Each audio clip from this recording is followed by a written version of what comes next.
Hola, buenas tardes y muchas gracias a todos los compañeros que estáis aquí, tanto presencial como virtualmente.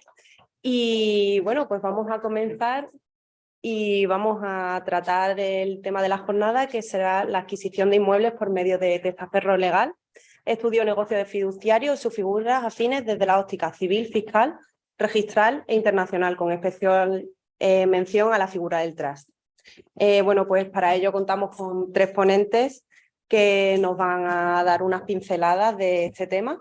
Y en primer lugar, tendríamos a don Adolfo Martos Gros, que es compañero y coordinador de la sección de Derecho Internacional del Ilustre Colegio de Abogados de Málaga, seguida de doña Eva Jiménez Palma, que es profesora de Derecho Internacional Privado y de la Universidad de Málaga, cuya principal línea de investigación son los negocios fiduciarios de administración en el ámbito inmobiliario, y don José Torres García, que es registrador de la propiedad número 11 de Málaga. Pues sin más preliminares, pasamos con Adolfo, que nos va a instruir sobre la materia. Estupendo. Bueno, muchas gracias, Nieves. Yo voy a introducir la cuestión con una explicación desde la perspectiva civil y voy a definir primero en qué consiste lo que vamos a hablar, por lo menos de la perspectiva de civil nacional, y luego lo vamos a ir complicando un poco. Así que a mí me toca la parte, digamos, más sencilla y estoy encantado con ella. Bueno, a ver si esto funciona. Vamos. Bueno, voy a empezar con la descripción del negocio. Para situarnos, esto se trata de, tal y como yo lo he resumido, el concepto más fácil de entender sería comprar un inmueble a través de una persona interpuesta, a la que se le puede dar o no un mandato adicional. Esa persona interpuesta se le llama comúnmente testaferro. En el ámbito más fácil de entender, se podría llamar también mandatario, representante, dependiendo de en qué figura negocial encajemos este negocio. Como veis en el caso aquí, tenemos a una persona que se llamaría principal o el mandante, una persona a la que le hace el encargo, que sería el testaferro, y una contraparte que está a la izquierda de la pantalla, que es quien da la contraprestación a cambio de, en este caso, dinero, ¿no? Y la raya azul es que generalmente, pero no siempre es así, el negocio se hace con dinero del que no quiere aparecer en el negocio. Vamos ahora a definir las notas principales. Bueno, generalmente a esto se le ha llamado en la jurisprudencia una fiducia cum amico. Que una fiducia es un negocio fiduciario y que lo define la jurisprudencia como aquel en el que pues una parte, que se llama el fiduciante, realiza a favor de otra persona, el fiduciario, una atribución patrimonial. También podemos simplificarlo como un encargo para que realice un negocio en nombre del fiduciante, con una obligación adicional que la más fácil de entender sería retransmitirle o devolverle lo que ha adquirido por cuenta del fiduciante cuando llegue el momento oportuno o cuando se quiebre la confianza que justificó este negocio, ¿no? Bueno, hay muchos casos en la jurisprudencia donde abordan el estudio de adquisición de inmuebles a través de persona interpuesta, testaferro, mandatario, como le queráis llamar. Y entonces, ¿qué encaje tiene esto? Esto de la fiducia inmobiliaria es una construcción jurisprudencial, pero está basado en el Código Civil. En 1717, que se incardina dentro de los artículos que hablan del mandato, dice que el mandatario que obra por cuenta en nombre propio y por cuenta ajena tiene un estatus especial frente al mandatario que abiertamente reconoce que tiene un mandante detrás. Y ya se sabe que los actos que hace el mandatario alcanzan siempre al mandante. Y esta es la excepción de la regla. Los actos que hace el mandatario a título propio, pero por cuenta de su principal, que no lo cuenta, que no lo dice en el negocio, pues digamos, ahí se establece una doble relación distinta entre el tercero y el fiduciario, y entre el fiduciario y su mandante o fiduciante, ¿vale? Así que esto de 1717 es un artículo que yo desconocía hasta la vejez, hasta mi vejez, porque de repente me di de bruces con este artículo y dije, oye, pues este que está anodino aquí en el Código Civil tiene mucho recorrido, ¿no? Detrás de este tipo de negocios hay muchas razones. Hay una causa que se llama la causa fiduciaria y es que todo vale siempre que sea legal. Yo he tenido 2 de los primeros casos que veis ahí, los he tenido yo.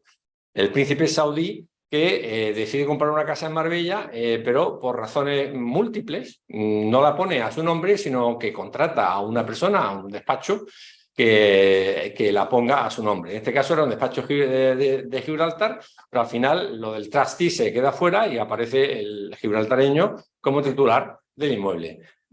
Previamente hay un encargo, hay una transferencia de fondos y este señor aparece siendo titular del inmueble, titular registral. Mi cliente está por detrás y así se configuró el negocio con una escritura. Bueno.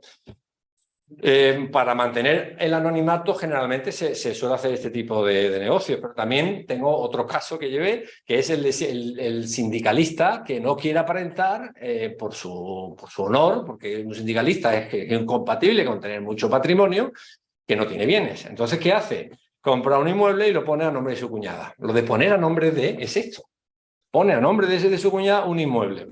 Entre la cuñada y el sindicalista hay libro abierto, se sabe perfectamente quién ha puesto el dinero y el tercero le vende a la cuñada sabiendo o no que hay detrás un sindicalista. Eso no desconfigura el negocio fiduciario. Otro supuesto es, yo no tengo solvencia de cara al banco y me quiero comprar una casa, pero sin embargo mi hermana sí lo tiene. Pues mi hermana va al banco, hace como que compra el inmueble para ella, pero yo le doy la entrada y además pago el préstamo hipotecario. Este es otro ejemplo clarísimo. O en este caso es un caso que no lo anuló el Tribunal Supremo, pero podría encajar dentro del fraude de ley. El que tiene ya una VPO y quiere comprarse otra. Para sortear la prohibición administrativa, entra contrata o llega a un acuerdo con su primo hermano, ¿no?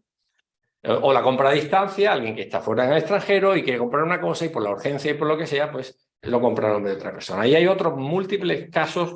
Por ejemplo, hace poco en el juzgado de lo mercantil, una persona que pone las acciones de la sociedad patrimonial a nombre de su cuñado y sus hermanos, pero él es el alma mater de la empresa y cuando se enamora de una tercera persona, en ese momento lo sacan de la empresa y hacen como si no tuviera nada. Entonces él pone en marcha la acción para el reconocimiento de la condición del principal y gana el caso.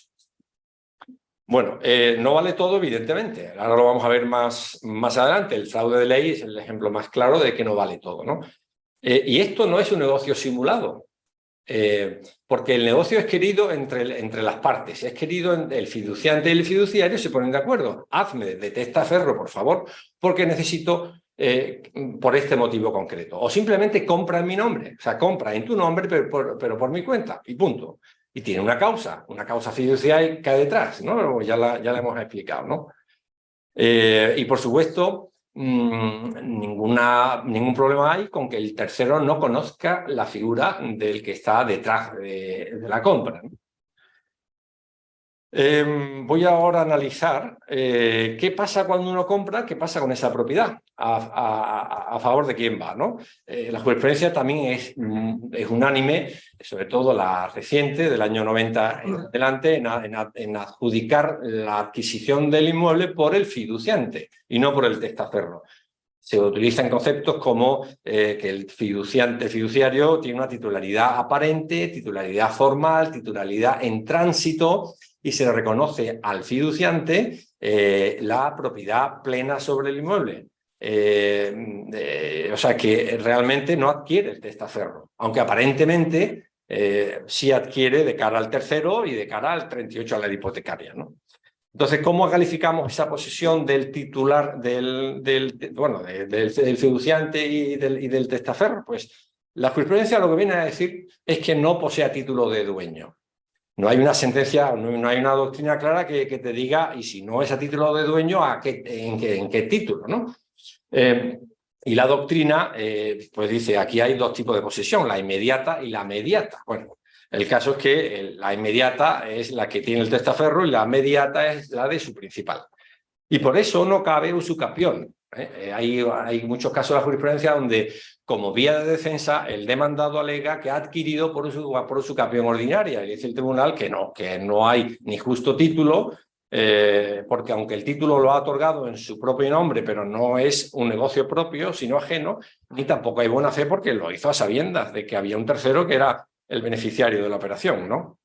Por eso podemos decir, como el grafiquito ahí dice, que la casa la adquiere el fiduciante. ¿Y cómo se prueba esto? Si todo el mundo conociera la dificultad que tiene probar las cosas cuando no se quieren exteriorizar, pues pondría mayor celo en probarlo. Pero generalmente son dos cosas críticas. Una de ellas es la procedencia del dinero. Pero no necesariamente. La mayoría de las veces se hace mucho hincapié. Si uno acredita que el dinero con el que se ha comprado el inmueble proviene del fiduciante, estamos en camino de ser un negocio fiduciario. También ayuda un reconocimiento expreso, antes o después. Lo de después es a todo lo pasado. Bueno, pues hay sentencias donde aceptan el después. Yo compro y luego digo que es que no he comprado para mí, sino que he comprado para mi cuñado. Hay veces que la jurisprudencia lo acepta y hay veces que no. Lo que pasa es que la casuística de aquí la casuística es muy diferente y las sentencias las conocemos por lo que se refleja en ellas y no por el caso real, ¿no? Seguro que hay otros matices que le han llevado al tribunal a desestimar o a estimar. Y luego también es fundamental cuando el fiduciante, que no es titular del inmueble oficial, formal, hace actos propios de dominio. El caso del sindicalista, cuando yo le pregunté cómo acreditamos que tú eres realmente el dueño, aparte de haber pagado el precio, me dijo, bueno, porque he hecho reformas en casa, he asistido a la comunidad de propietarios, he hecho 20.000 cosas que no se atribuyen a un arrendatario. Luego, lo de pacto verbal o escrito, también no es necesario el pacto escrito y se admite el pacto verbal. En esa sentencia que os pongo es muy interesante porque el tribunal hace un esfuerzo enorme por conocer la verdad material, lo cual es muy elogiable, ¿no? No se queda de mero espectador ver un partido de tenis, se pone a indagar de una manera activa y llega a la conclusión de que había un pacto verbal fiduciario y además se alinea con la familia y le da un toque personal a la sentencia. Entonces, como es lógico, la carga de la prueba por sentido común es de quien alega quien niega la titularidad aparente, ¿no? Y frente a eso, cuando se ha alegado que pues, la presunción del 38 de la hipotecaria, el Tribunal Supremo viene a decir, bueno, es una presunción ius tantum, como es sabido, y la carga de la prueba pues la tiene el fiduciante, ¿no? Vamos ahora a ver, vamos a hablar cómo se hace el negocio y ahora cómo se deshace.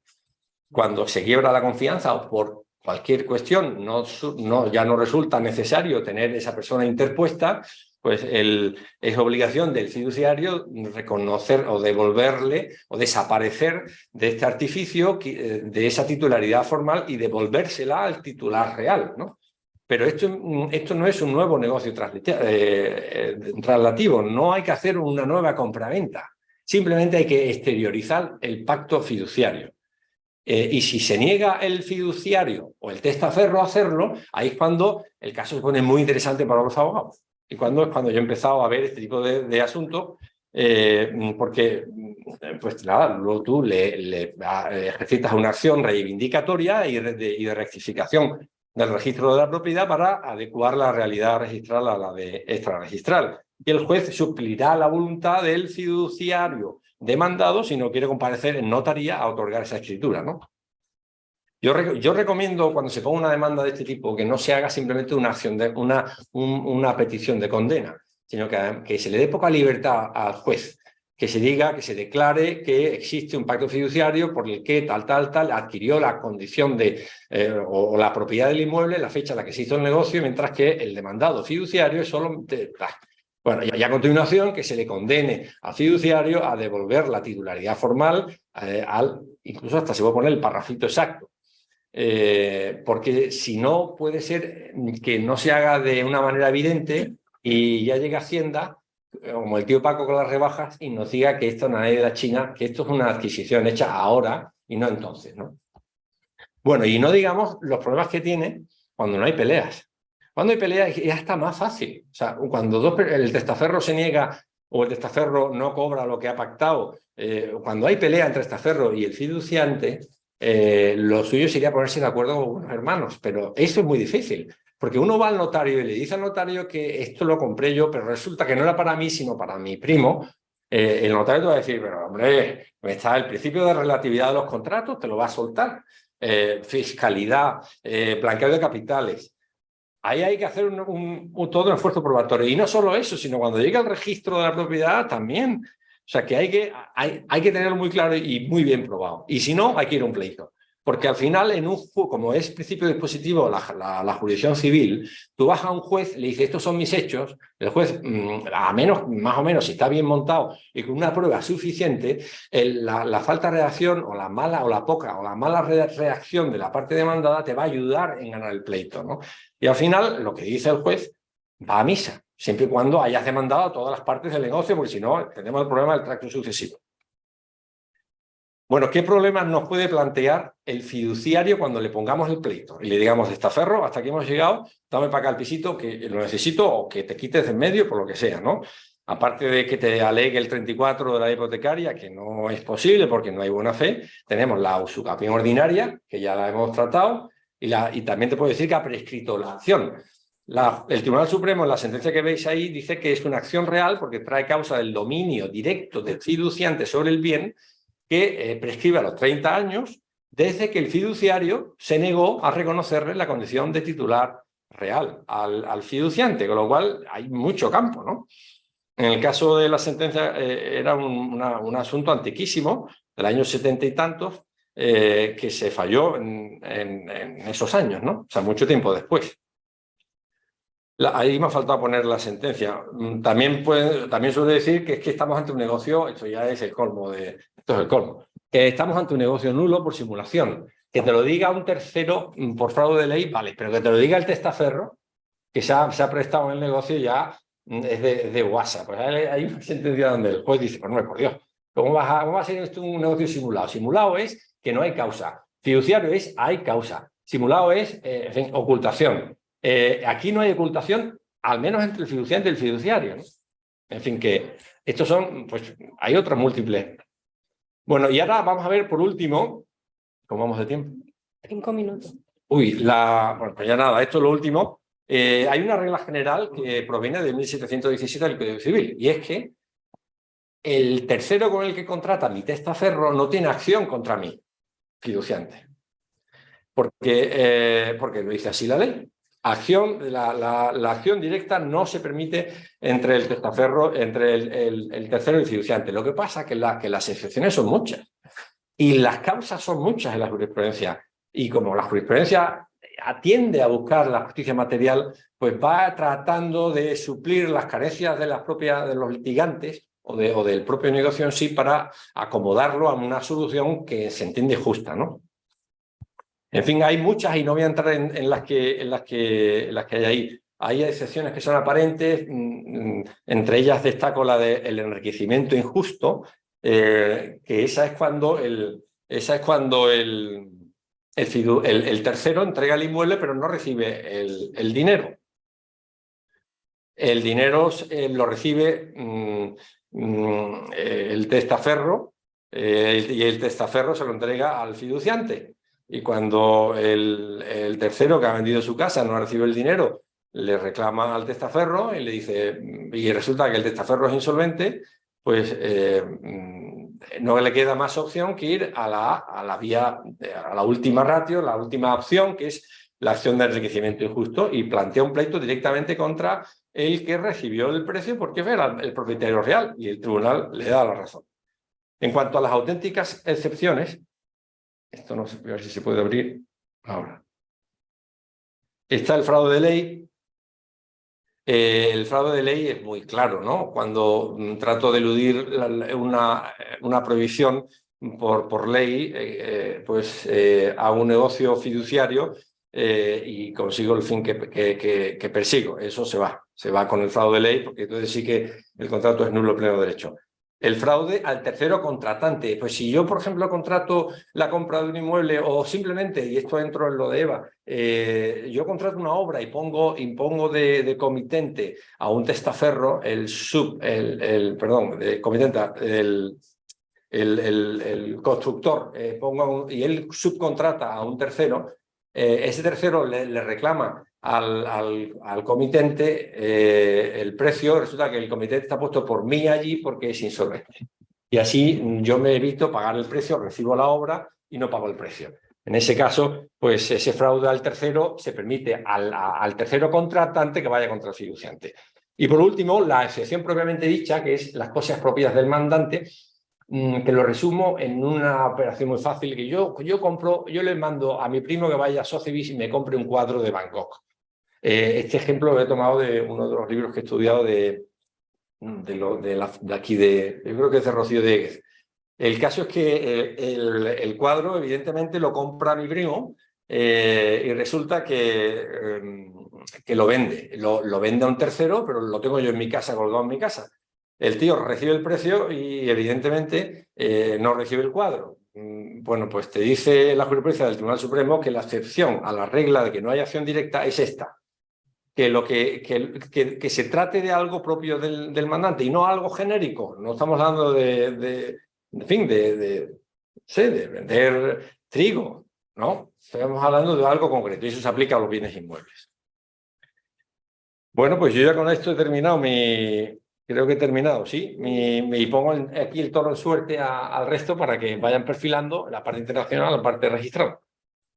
Pues muchísimas gracias, Adolfo, por esta brillante ponencia y sobre todo por compartir con nosotros tus conocimientos tanto prácticos como también doctrinales. Así que bueno, a continuación pues vamos a hablar también con doña Eva Jiménez Palma, que es profesora de la Universidad de Málaga de Derecho Internacional Privado.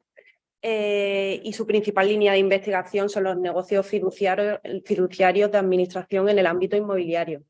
Y doña Eva también ha realizado una estancia de investigación en la Universidad de Edimburgo, ha realizado un estudio comparado de los trusts y otras instituciones fiduciarias equivalentes y actualmente se encuentra finalizando la tesis doctoral en el área de fiducias equivalentes, en el área de Derecho Internacional Privado de la Universidad de Málaga, sobre la fiducia inmobiliaria de construcción en el comercio internacional, problemas de calificación y de determinación de la ley aplicable. Pues con esto ya te doy paso y puedes comenzar la exposición. Muchas gracias, Nieves. A ti. Debo comenzar agradeciendo la invitación a que estoy aquí. Es para mí un placer poder participar en esta jornada. He preparado una diapositiva, voy a intentar proyectarlas.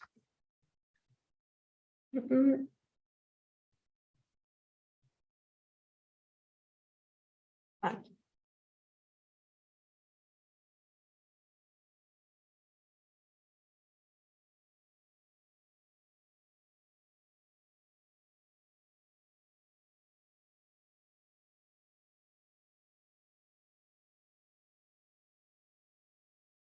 Bien, como decía Nieves, soy profesora de Derecho Internacional Privado y, por tanto, las cuestiones que yo estudio sobre la fiducia se enmarcan sobre todo en esa perspectiva internacional privatista y comparada.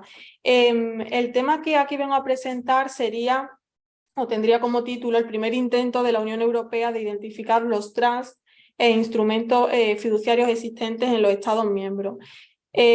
Como veremos, el derecho comparado en materia de trust tiene más de 100 años de vida.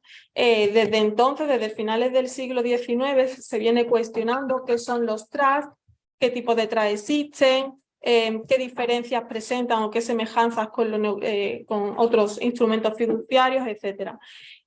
Pues bien, vengo aquí a presentar este primer intento en el que, por parte de la Unión Europea, es decir, institucionalmente, la Unión Europea en los últimos años, es decir, relativamente reciente, ha hecho como esa primera aproximación a cuál es la diferencia o las semejanzas entre los trusts y otros instrumentos fiduciarios.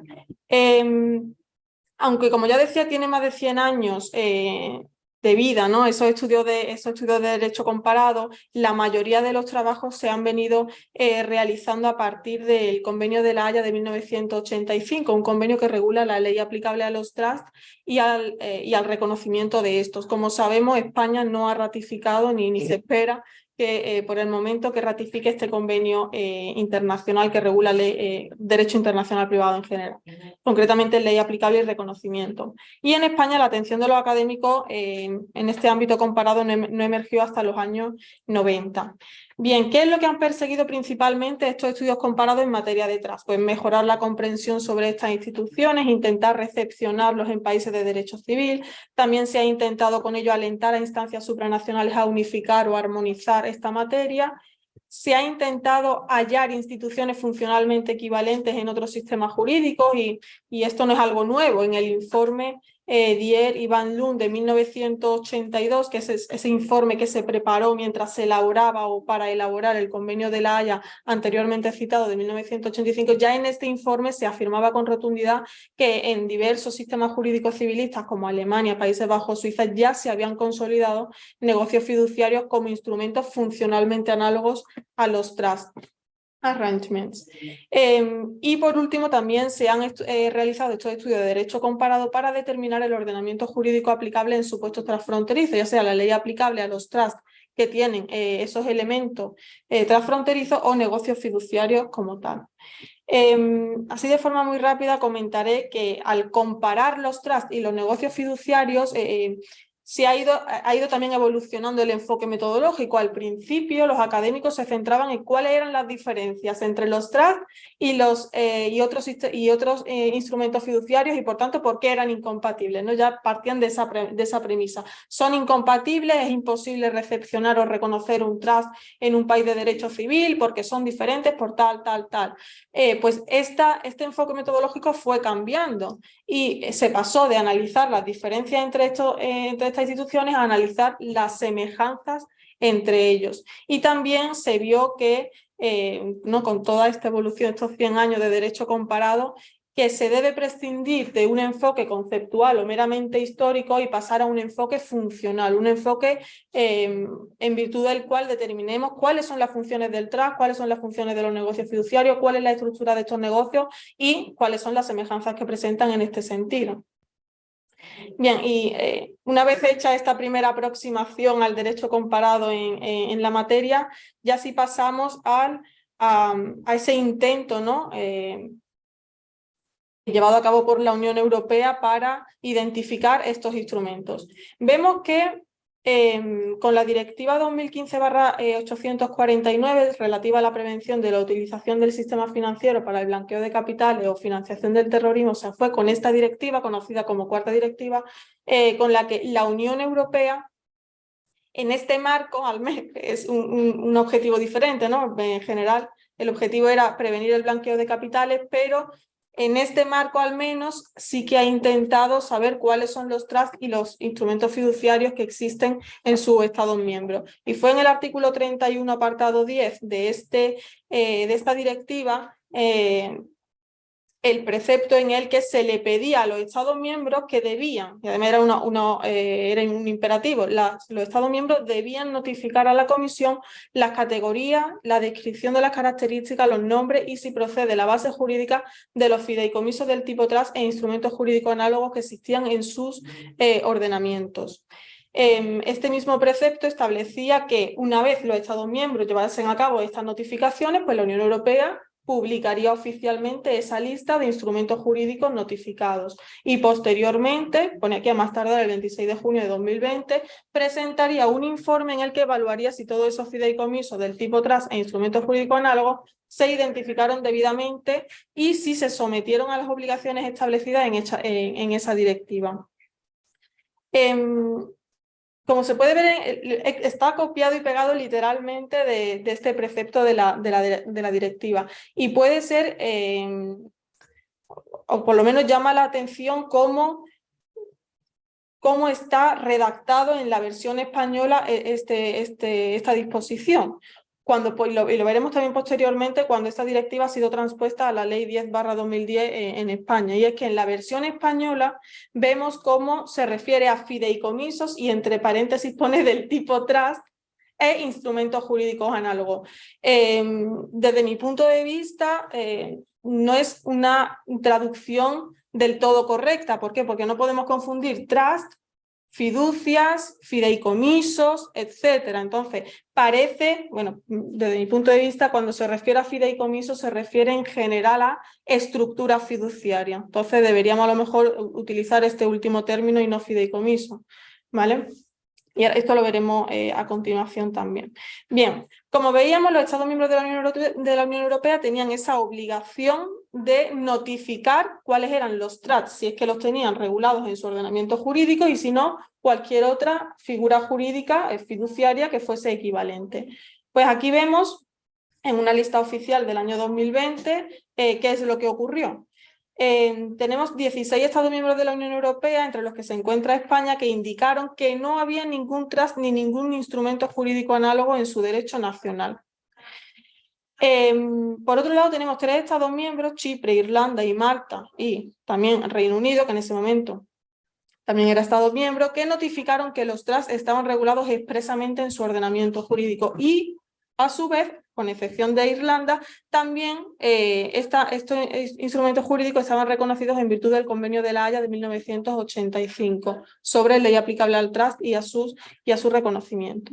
Por otro lado, Italia, Luxemburgo y Países Bajos notificaron que aunque los trusts no están regulados expresamente en su ordenamiento jurídico, pero que sí que están reconocidos en virtud de ese Convenio de La Haya de 1985. De otra parte, Chequia, Francia, Hungría, Italia, Luxemburgo, Países Bajos y Rumanía notificaron instrumentos jurídicos fiduciarios análogos a los trusts que sí que están regulados por su ordenamiento jurídico.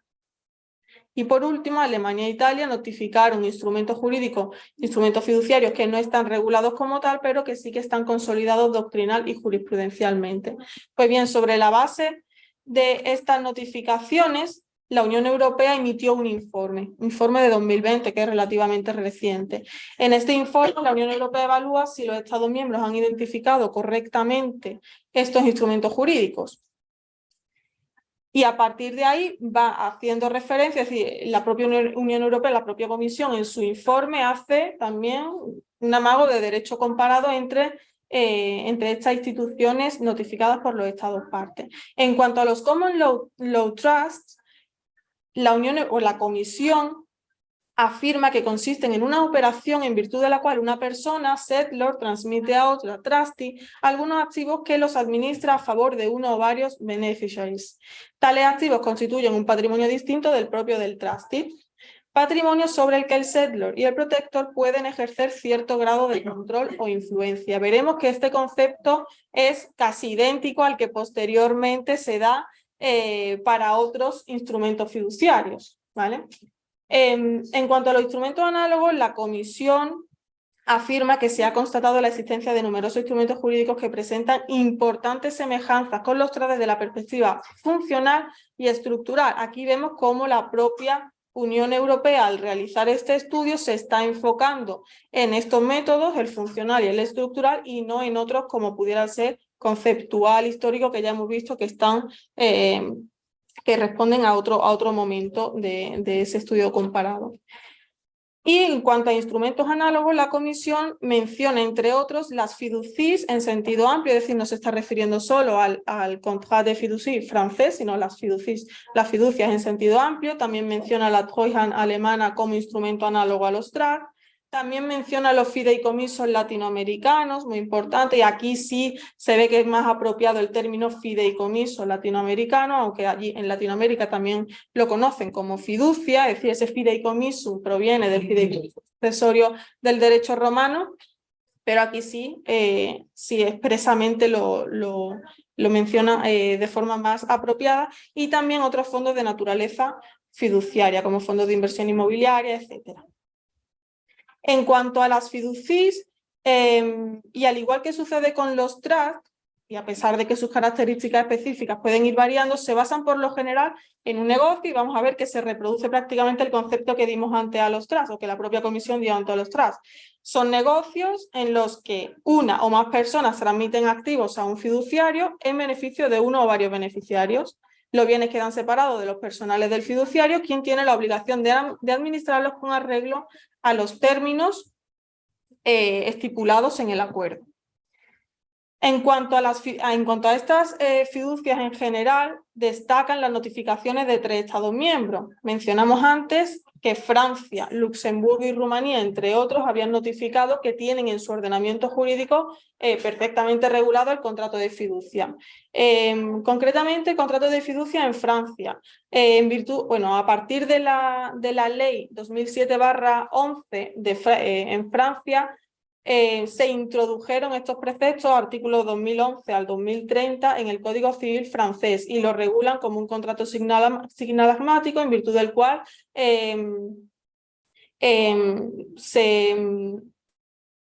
existen obligaciones recíprocas entre las partes y, por tanto, el nexo entre fiduciante y fiduciario es un nexo contractual. También menciona la Comisión Europea los contratos fiduciarios de Luxemburgo, regulados en su ley de 27 de julio de 2003, y la fiducia en Rumanía, artículos 773 y 791 del Código Civil rumano. En otros casos, la fiducia ha sido delimitada por la doctrina y la jurisprudencia. Es el caso, por ejemplo, del mandato fiduciario notificado por las autoridades italianas, aunque no está expresamente regulado, sí que está perfectamente consolidado en este ordenamiento jurídico. Habíamos visto que España no había notificado ningún tipo de instrumento fiduciario ni de ningún tipo de negocio fiduciario a la Unión Europea, entendió que no tenía nada que notificar. Pues destacan, ¿no?, las líneas que dedica la Comisión Europea a este hecho. Y he puesto estas frases aquí que son literalmente cogidas de ese informe oficial de 2020 de la Unión Europea. Y es que en el informe se afirma de forma expresa que, al igual que las figuras italianas, la fiducia española también se basa en la autonomía de las partes contratantes recogida en el artículo 1255 del Código Civil Español. Según la Comisión, España no ha notificado este instrumento por considerar que la propiedad del fiduciario es únicamente formal y no existe transmisión de los bienes stricto sensu. Sostiene, no obstante, que la fiducia sí produce, y el literal, la fiducia en España sí produce de forma comparable a otros instrumentos similares a los trusts una titularidad legal efectiva, aunque limitada, sobre los bienes. Y por tanto concluye que todas las semejanzas mencionadas apuntan a que la fiducia española, al tener una función análoga a los trusts, sí tenía que haber sido notificada a la Unión Europea en virtud de ese artículo 31.10 de la directiva anteriormente citada. Ahora haremos algunas pinceladas sobre el ordenamiento jurídico español en materia fiduciaria, pero no podía dejar así este tema sobre el informe de 2020 de la Unión Europea sin dar como una pequeña conclusión o unos pequeños resultados de este informe, y es que no se ha llegado a un análisis concluyente sobre qué es un instrumento jurídico análogo al trust. O sea, sí que ha afirmado que existen numerosas instituciones jurídicas que sí que presentan unas funciones equivalentes y demás, pero que no se puede concluir de forma taxativa cuáles son exactamente las características o la estructura que debe presentar ese instrumento para que sea catalogado como tal. ¿Por qué ha sido imposible conseguir esto? Por la falta de enfoque común respecto de las características que definen la similitud entre estas figuras jurídicas. Es decir, cuando los Estados miembros de la Unión Europea notificaron o consideraron que no tenían nada que notificar a la Unión Europea, no han partido de una base común de cuáles son las características que se deben presentar o que no, o las funciones para que sea análogo a los trusts. Y por tanto la Comisión establece al final que va a estudiar la posibilidad de crear un grupo de trabajo informal con académicos, profesionales, etcétera, para establecer cuáles tienen que ser esos criterios comunes, objetivos y coherentes para determinar esos instrumentos análogos. Y este proceso podría dar lugar a la publicación de un documento técnico es probable que en los próximos meses, años, se publique este documento oficialmente por la Unión Europea. Imagino que estarán trabajando sobre ello. Y ahora haré una brevísima referencia a la fiducia en derecho privado español, también para hilar con lo que mencionaba anteriormente, y muy breve porque para ello ha expuesto Adolfo Martos y expondrá posteriormente Francisco Torres sobre este particular. Entonces, partimos de la... José, perdón.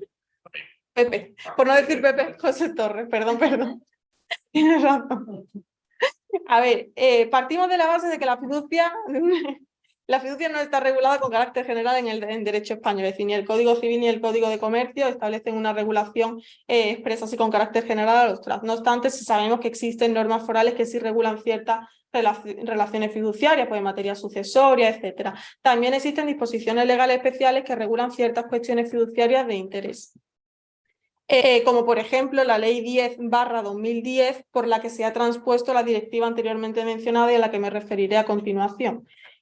También de forma muy breve, porque ya lo ha comentado el anterior ponente, la jurisprudencia del Tribunal Supremo ha normalizado y asentado el negocio fiduciario en derecho español, y tomando como base jurídica esa libertad de contratación y esa autonomía privada entre las partes como fuente de las obligaciones o de las relaciones obligatorias que he mencionado antes y que también han expuesto anteriormente.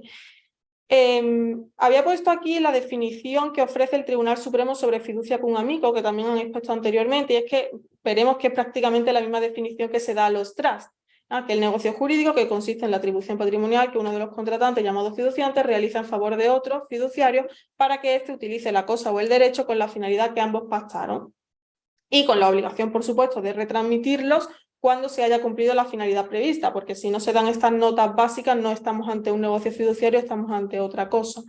En cuanto a esas semejanzas que pudieran existir entre los trusts y otros instrumentos fiduciarios, destaca la naturaleza contractual que pueda tener este negocio. Y es que desde hace mucho tiempo en los estudios de derecho comparado se decía que una de las principales diferencias estaba en que los trusts no tenían naturaleza fiduciaria. ¿Y por qué afirmaban esto? Afirmaban esto porque en derecho internacional privado, nuestro reglamento que regula ley aplicable a las obligaciones contractuales en aquellos negocios que sean transfronterizos, ese reglamento Roma I, excluye los trusts.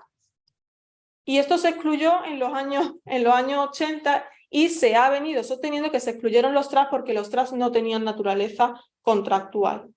Pero esto hemos visto que no es del todo así. Si bien es cierto, en un principio los trusts, tanto en Reino Unido, bueno, en Inglaterra, en otros estados en los que sí está regulado los trusts, es verdad que en un principio se celebraban exclusivamente en el ámbito familiar, sucesiones, etcétera. Los trusts han ido evolucionando y por supuesto que actualmente los trusts también se celebran o también tienen naturaleza contractual, es decir, si están excluidos del reglamento Roma I no es por eso, sino porque ya estaban preparando un convenio, ya hemos hecho referencia a él en algunas ocasiones, convenio de 1985 que regula la ley aplicable a los trusts. Por tanto, tanto los trusts como otros negocios fiduciarios, ya puede ser en la fiducia francesa, incluso negocios fiduciarios que se han venido celebrando en España, sí pueden tener, por supuesto, naturaleza contractual, y tendrán naturaleza contractual cuando haya obligaciones contraídas de una parte frente a la otra. Y por eso he puesto aquí esta sentencia, aunque esto lo ha dicho el Tribunal Supremo en más ocasiones, he puesto una sentencia relativamente reciente, entre comillas, ¿no?, de 2016, en lo que se refiere a la fiducia cum amico literalmente como una figura jurídica antiquísima que tiene naturaleza contractual. Bien, y como ya también mencionaban anteriormente, los negocios fiduciarios o la validez de los negocios fiduciarios la viene sosteniendo el Tribunal Supremo desde la sentencia una sentencia de 1944, la tenemos aquí citada. El Tribunal Supremo deja súper claro que el negocio fiduciario es un negocio real y querido por las partes, de modo que no puede decirse que sea ficticio, puesto que se quiso y se concertó con todas sus consecuencias, como explicaba antes Adolfo Martos. También destaca una sentencia, bueno, son dos sentencias del 2016 del Tribunal Supremo, en las que afirma con rotundidad que el negocio fiduciario normalmente presenta finalidades lícitas. Y es que es cierto que muchas veces cuando escuchamos trust, negocios fiduciarios, se tiende a pensar que se celebran con fines fraudulentos, pero el Tribunal Supremo ya venía a decir, el negocio fiduciario presenta normalmente finalidades lícitas. Cuando no presente esas finalidades lícitas, pues por supuesto que será declarado nulo.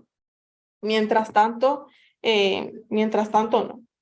Bien, y aquí me voy a centrar en cómo la transposición de esas directivas, porque antes hacía referencia a la directiva 2015/849, que es esa directiva cuyo artículo 31.10 obligaba a los Estados miembros a notificar esos TRAS y esas figuras análogas. Bien, esa directiva, que se conoce como cuarta directiva, fue modificada por la quinta, que es la 2018/843.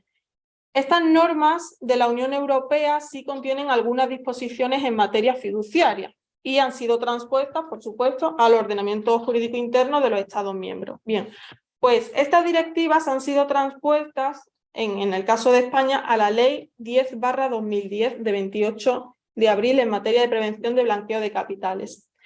Aunque la materia es otra, ¿no? Porque el objetivo, ya vemos, ¿no? El objetivo siempre es que se prevenir el blanqueo de capitales. Aún así contiene disposiciones que son muy importantes en materia fiduciaria, porque hasta entonces decíamos, la fiducia no está regulada en España y ello había provocado un profundo debate sobre su naturaleza jurídica, si se podía en España celebrar este tipo de negocios o no, si podían sociedades de otros Estados miembros de la Unión Europea venir a España y celebrar ciertos negocios aquí en España, si lo podían o no lo podían hacer, y había un gran vacío legal, aunque como decía antes sí que había normas en materia fiduciaria, normas especiales o forales, pero con esta ley 10/2010 y todas las modificaciones que han tenido lugar al transponer esta directiva, pues sí que tenemos como una mayor base legal en España, es decir, disposiciones que sí que se refieren a estas cuestiones en materia fiduciaria y que puede que ayuden a pues eliminar en cierta forma esa preocupación que puede haber en torno a este tipo de negocios. Ya antes adelantaba que debía hacer unas matizaciones terminológicas. Aquí lo vemos, ¿no? Las versiones en francés y en inglés sí han sido más precisas a la hora de citar trust y otros instrumentos fiduciarios. Vemos en francés cómo tanto las directivas como las normas internas, en virtud de las cuales se han transpuesto, hacen referencia a fiducis / trust y otras construcciones jurídicas equivalentes o análogas. Y en inglés vemos que, como ponen, trust and legal arrangements having a structure or functions similar to trust o similar legal arrangements.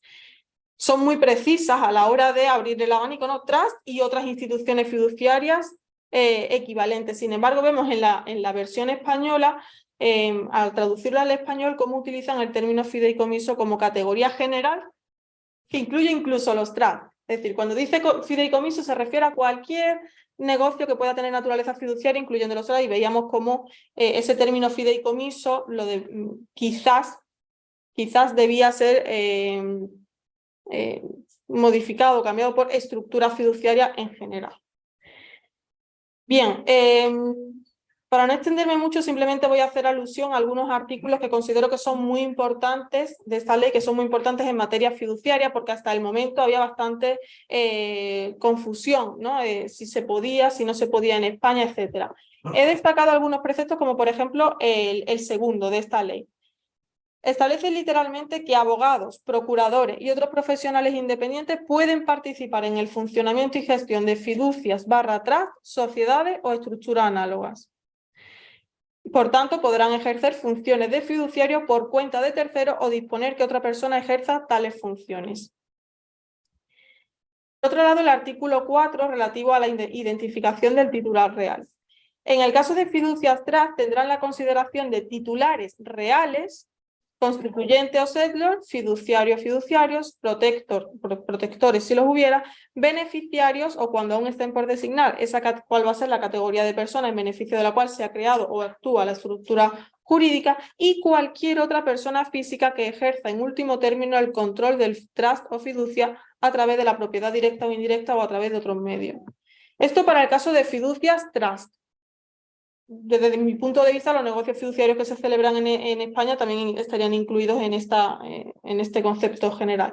Y pone también en el artículo 4, en otro punto, establece que en el supuesto de instrumentos jurídicos análogos a los trusts, como la Treuhand alemana, los sujetos obligados identificarán y adoptarán medidas adecuadas respecto de las personas que ocupen posiciones equivalentes. Es decir, en cualquier negocio fiduciario, ya sea trust o no, se tendrán que identificar a estas personas. Y además se adoptarán medidas a fin de determinar la estructura de la propiedad y de control de las personas jurídicas, estructuras jurídicas sin personalidad, fiducias y cualquier otra estructura análoga.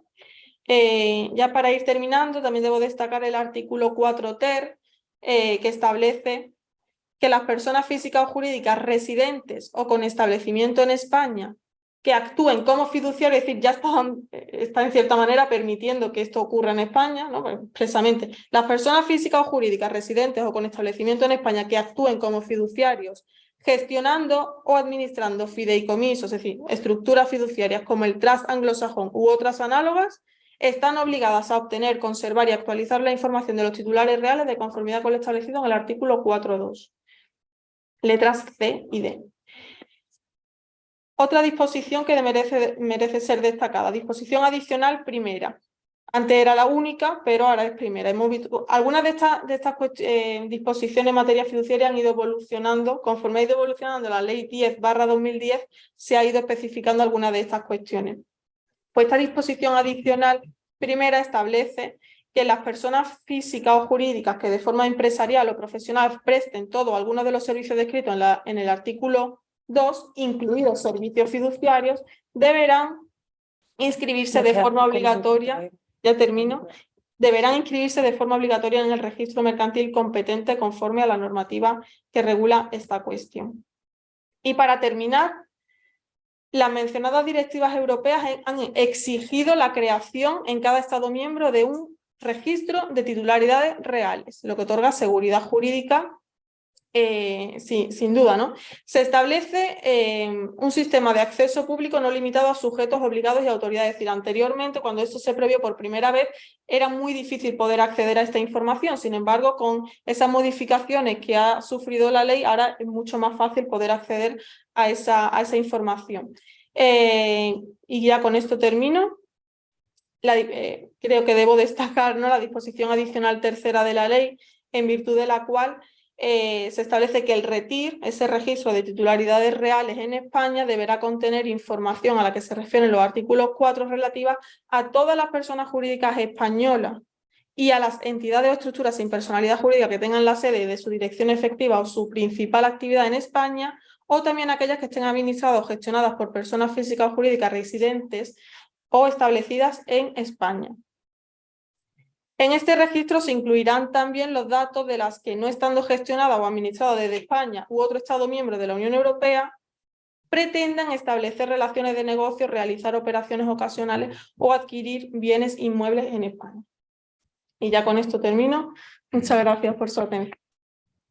Muchísimas gracias, Eva, por esta impresionante clase magistral y por estar aquí con nosotros. Y ha sido un verdadero placer escucharte. De verdad, muchas gracias. Y bueno, pues a continuación, ya para poner la guinda del pastel, tenemos aquí a don José Torres García, que es registrador de la propiedad y mercantil por oposición de la convocatoria de 1988 y ha servido en los registros de la propiedad de Grazalema, de Montoro, de Mijas 1 y actualmente se encuentra en el registro de la propiedad de Málaga número 11. Bueno, además de ello, está muy vinculado al mundo de la docencia, habiendo sido profesor asociado de Cátedra de Derecho Civil de la Facultad de Derecho de la Universidad de Málaga y actualmente, si no me equivoco, es colaborador honorario de la misma, impartiendo clases de grado y posgrado en los departamentos de Derecho Civil en la especialidad de Inmobiliario, administrativo en la especialidad de Urbanismo, y así como diversos seminarios dentro del ámbito del derecho registral. Así que cuando consigamos poner la presentación... Ya que ha sido primero. Eso es, explicado. Tiene... La tuya es... Hay que poner en pantalla, perdona. Hay que darle aquí primero. Hay que darle aquí. No. Esta de aquí. Aquí. Echamos 2 veces. Y ahora le damos aquí a diapositiva. Comentar también para todos los asistentes que haremos una ronda de preguntas a la finalización de la exposición de don José Torres, para que si tenéis cualquier duda de cualquiera de los ponentes, pues podáis comentarla.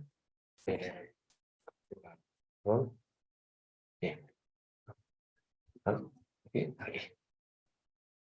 ¿Dónde está el zoom? Aquí, estamos aquí, esto aquí, le doy ya. Este Eva, ¿este es el tuyo? No. El mío ha desaparecido. Desaparecido, este de aquí, tampoco.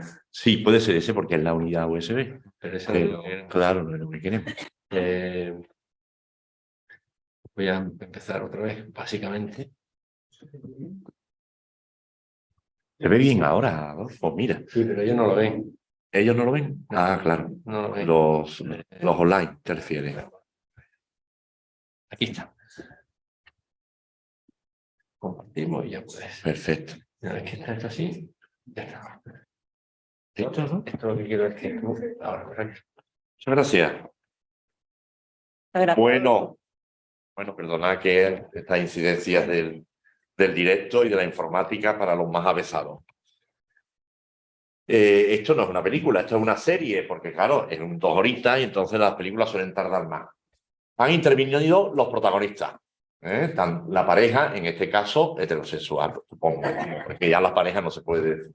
Y ahora viene el malo de la película, ahora viene el tercero en discordia, el actor secundario, que ahora va un poco a poner en duda algunas afirmaciones de mis antecesores. Lo primero que yo quiero decir es que, en principio, yo pensaba que esto iba a ser tras puro.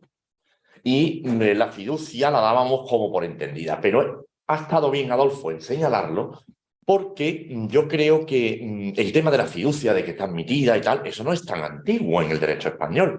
Sobre todo yo me voy a referir a resoluciones de la Dirección General de Seguridad Jurídica y Fe Pública, un nombre larguísimo, que era la antigua Dirección General de Registro y Notariado, porque es una materia que nos vincula a notarios y registradores en materia de calificación y crea lo que llamamos la jurisprudencia registral, que no es jurisprudencia, porque la jurisprudencia es solo la del Supremo, según el 1.6 del Código Civil, pero que sí ha sido considerada por el propio Supremo con una autoridad suficiente, sobre todo en aquellas cuestiones que no han tenido un tratamiento por los tribunales.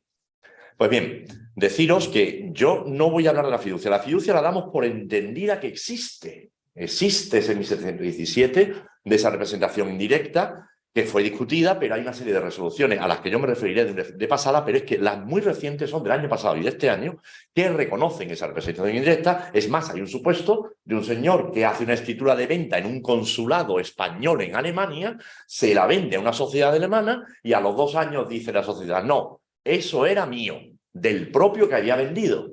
Causa que hay, que en aquellos momentos la situación económica no era tal. Y lo ha aceptado la Dirección General, de tal forma que se ha reinscrito el bien a nombre del señor alemán. Fijaros hasta qué punto hemos llegado. ¿Qué ocurre?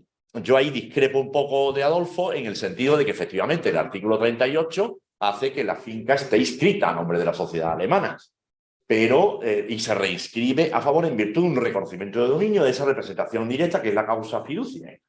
Efectivamente, pero tenemos el 34, que el artículo 34 de la ley hipotecaria es nuestro factotum, la protección de la realidad aparente, la protección del tercer adquirente. Si la sociedad alemana ha vendido y el adquirente es de buena fe y justo título y a título oneroso, el señor alemán se queda sin la casa. Eso que quede muy claro. En el derecho español, el artículo 34, en el momento que aparece un subadquirente, la fiducia, la relación de confianza, por mucho que exista entre el fiduciante y el fiduciario, no tiene efecto respecto de ese tercero y, por tanto, el fiduciante tendrá derecho a una indemnización de daño y perjuicio, pero la casa la ha perdido. Ese es el registro de la propiedad español. Entonces, tenemos que tener cuidado de que la fiducia existe, la fiducia se puede invocar, existe el reconocimiento de dominio, causa fiducia, como muy bien ha expuesto Adolfo, pero diríamos a nivel registral hay que tener cuidado. Pero yo me quería referir al traste, es decir, yo no voy a referirme al supuesto de una venta que se realiza, que tiene una causa civil, no es simulada, a favor de una segunda persona que después readquiere la primera o lo vende a un tercero siguiendo las instrucciones de ese mandante. No. ¿Es posible inscribir en el registro de la propiedad a favor de un trustee? ¿Es posible que se pueda inscribir teniendo en cuenta esas instrucciones? ¿Es posible esa propiedad separada? Porque aquí se ha hablado de, diríamos, la diferencia entre la common law, la propiedad es unitaria, y los derechos anglosajones, donde se establece esa propiedad duplicada o dos tipos de propiedad. Pues bien, centrándome, yo creo que... Ahora, vamos a ver el ámbito digital. ¿Es posible la adaptación? Mirad, hay un reglamento europeo de sucesiones, ya lo establecía, y también la ley de cooperación jurídica internacional, la posible adaptación. Es decir, dice que los notarios y los registradores tenemos la obligación de, en lo posible, de adaptar las instituciones jurídicas desconocidas en España a lo previsto en nuestro ordenamiento con finalidad similar. Y con el límite siempre, dice aquí, de no producir más efecto que lo previsto en el estado de origen. Es decir, ¿podemos adaptar el trustee al derecho español? ¿Existe una, diríamos, imposibilidad de orden público? Ese supuesto ese concepto de adaptación es un concepto que mi compañero Gabriel Alonso hablaba de, es una figura creada por la jurisprudencia alemana. Yo no sé alemán, Angleichung se llama. Es un supuesto de adaptación. ¿Es posible adaptarlo? Mirad, Ana Fernández Terguerre, notaria y una gran conocedora de todo el ámbito del derecho nacional privado, dice que en realidad el trustee precisamente pone a prueba el sistema de adaptación. Es la figura que pone a prueba el sistema de adaptación. Porque, insisto, podemos considerar de orden público el sistema de propiedad unitaria del derecho español o de los sistemas de common law, o admite la posibilidad de una propiedad separada. Serán muy antiguos, obviamente ya sabéis que diríamos el sistema del trustee en el ámbito anglosajón nace con las cruzadas, es decir, será antiguo. El señor que se iba a las cruzadas y le dejaba a un, diríamos, persona de confianza, diríamos, el cuidado de su hacienda para que, en el caso de que le pasara algo, se lo transmitiese a su mujer y sus hijos. Fijaros de dónde viene esa relación de confianza. Pero yo no voy a entrar en el Convenio de La Haya, ya lo ha explicado estupendamente Eva, todo el Convenio de La Haya de 1985, que no ha sido ratificado por España, como bien ha dicho ella. Hay una serie de principios de derecho del trust y el borrador del 2009. ¿Ventaja e inconveniente? Pues mira, todo el mundo dice que en definitiva la posibilidad de que se pueda, diríamos, adaptar o se pueda ratificar por España el trustee, se decía, esto posibilitaría una mayor afluencia de capital extranjero a España, porque daría una mayor seguridad, y se evitarían las sociedades instrumentales, que como están actuando ahora mismo con una ficción la posibilidad de esas inversiones. Pero nosotros no debemos olvidar que tenemos Gibraltar muy cerca, y que el Reino Unido, que como sabéis ya no forma parte de la Unión Europea, pero incluso cuando fue el Código de Sucesiones, sí formaba parte de la Unión Europea, pero puso tantas excepciones que prácticamente como si no formara parte. Y el Reino Unido, al ratificar el convenio de 1985, lo extiende a los diversos paraísos fiscales, como las Islas de Man, Jersey, Bermudas, British, etc., incluido Gibraltar. Y no podemos olvidar que nosotros estamos muy cerca de Gibraltar y normalmente estos trustees sobre bienes inmuebles situados en España están a nombre de sociedades gibraltareñas y tendríamos que tener cuidado, como bien ha adelantado Eva, todo el tema de capitales. No olvidemos no solamente la ley del 2010, sino también la ley del 2006 que modificó artículos del reglamento notarial y de la ley hipotecaria para identificar los medios de pago. Hay que identificar los medios de pago, ya no basta el efectivo, ya no se admite. Ya sabéis que por el control de las operaciones en efectivo, entre particulares 1.000 euros. Con sociedades ni un duro. Bueno, ni un euro. Entonces, el tema de los capitales, ¿cómo digamos, engarzamos esto con esa venta hecha en el consulado de Alemania con un dinero, con una cuenta que sí nos puede servir? Esto tiene digamos, su revés, su en vez y su revés, que como bien decía Adolfo, sería una prueba de dónde vienen esos fondos cuando se apaga el cheque o la cuenta corriente, ¿vale? En esto no voy a entrar más. ya lo ha explicado Eva todo el tema general, el derecho comparado, ya sabéis, los que reconocen que Francia e Italia lo reconocen y lo incorporan, y aquellos que, como por supuesto el derecho español no lo admiten ni tiene visos por ahora de ratificar. La perspectiva legal. Bueno, hemos dicho, ¿es posible inscribir un bien en el registro de la propiedad a nombre de un trustee, a nombre de un fiduciario con determinadas posibilidades? Mirad, ya la propia ley hipotecaria lo preveía, pero la ley hipotecaria en su redacción originaria, en el año 44, ¿no? Se dice, no olvidemos el artículo 2.3 de la ley hipotecaria. Este último que he puesto ahí en la diapositiva, dice, se inscribirán en el registro los actos y contratos en cuya virtud se adjudiquen a alguno bienes inmuebles o derechos reales, y ahora mirad, aunque sea con la obligación de transmitirlos a otro o de invertir su importe en objeto determinado. Fijaros, esa es la fiducia. Eso está establecido en la ley hipotecaria desde el año 44. Entonces, no nos debe de asustar la existencia de ese artículo. Ahora, está la letra grande. Ahora vamos a ver la letra pequeña. También el artículo 51.6 del reglamento hipotecario dice que como, diríamos, las circunstancias que tienen que venir en la inscripción. Y dice que para dar a conocer el derecho de que se inscriba, se hará expresión circunstanciada de todo lo que, según el título, determina el mismo derecho. Y fijaros lo que dice. O limite las facultades del adquirente, copiándose literalmente las condiciones suspensivas, resolutorias o de otro orden establecidas en aquel. ¿Por qué no cabría aquí las instrucciones de un mandante? Es decir, que existe la posibilidad desde el punto de vista hipotecario, adjetivo y no sustantivo, de que estas situaciones fiduciarias, estructuras fiduciarias, como decía Eva, que accedan al registro. Ahora, pero tenemos que irnos a, ¿es admisible en el ámbito ya sustantivo? Pues mira, el único ejemplo, o el ejemplo mejor que he visto yo, es la Ley de Protección de Patrimonio Protegido de las Personas con Discapacidad. Es una ley estatal del año 2003. Pero no nos vamos a engañar. No estamos hablando de un trustee, de una propiedad separada. ¿Por qué? Porque aquí no hay una auténtica separación patrimonial. Lo importante de un trustee es evitar el principio de responsabilidad patrimonial universal. Es decir, que yo soy dueño, que yo respondo con todos mis bienes presentes y futuros de mis deudas.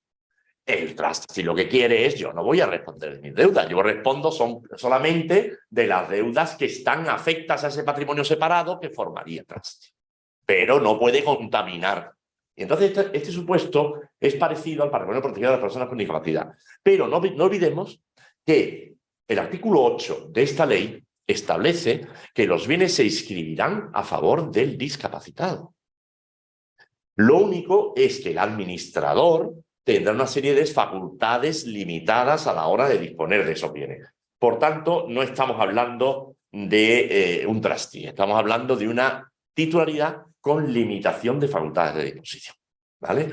Y donde la posibilidad de que los acreedores del constituyente del patrimonio protegido y los acreedores del discapacitado pues puedan distinguir o puedan saber, porque el registro lo que va a publicar aquí son limitaciones.